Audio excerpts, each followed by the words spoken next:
গত দুদিন ধরে থানায় এসছে, ঘুরছে একটা এফআইআর করার জন্য। এফআইআর নিচ্ছে না প্রশাসন।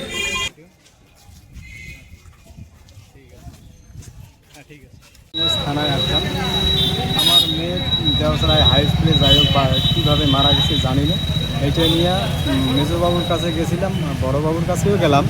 হ্যাঁ, বড়োবাবুর কাছে গেলাম, ওরা ডায়েরিটা নিল না। ডায়েরি বা কেস করার জন্য আসছি, কিন্তু ওরা ডায়েরিটা নিল না, উল্টে আমাকে ধমক দিল যে আপনি বিয়ে করছেন আগে, আপনি পরে আবার বিয়ে করলেন, এই দুইজনে মিলে আপনার মেয়েকে টর্চারিং করছেন, এই জন্য আপনার মেয়ে মারা গেছে। আপনি যদি কেস করেন তাহলে আপনার নামে উল্টা ইয়ে নেওয়া হবে। যাই হোক, এটা তো গেল।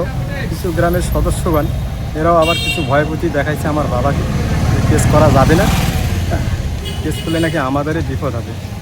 আমার সবার কাছে বিনত নিবেদন কুচবিহারবাসীর কাছে, আমাকে একটু হেল্প করেন, আমি যাতে আমার বাচ্চার ইয়েটা করতে পারি, ন্যায় বিচারটার জন্য পাই। আমার বক্তব্য এতটুকুই। আমি ব্যক্তিগতভাবে প্রচারে ছিলাম। গত 7 তারিখ দেওচড়াই হাই স্কুলে একটা ঘটনা ঘটে। একটা 8ম শ্রেণীর নাবালিকা ছাত্রী মৃত অবস্থায় বাথরুমে মরদেহ উদ্ধার হয়। তারপরে পরিবার, ছাত্রীর পিতা আমাদের সাথে এসছে আজকে। গত দুদিন ধরে থানায় এসছে, ঘুরছে একটা এফআইআর করার জন্য। এফআইআর নিচ্ছে না প্রশাসন।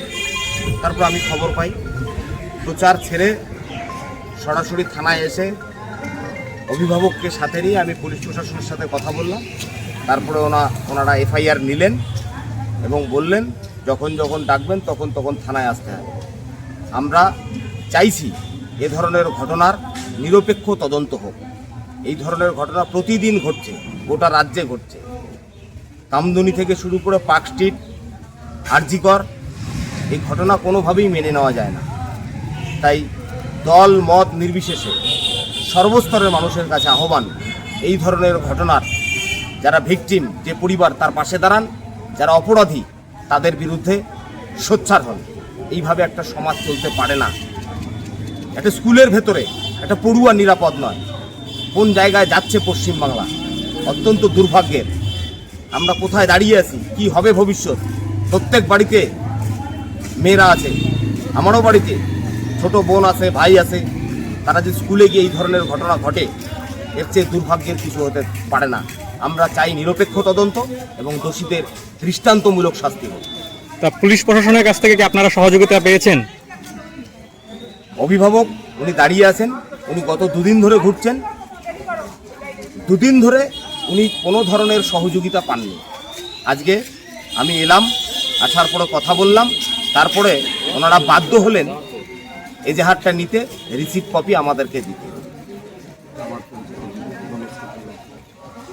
ভাই তুফানগঞ্জ কোর্টের লয়ার, ল ক্লার্ক, উনিও সঙ্গে ছিলেন, প্রতিবেশী, ওনারা সবাই মিলে এসছেন এখানে।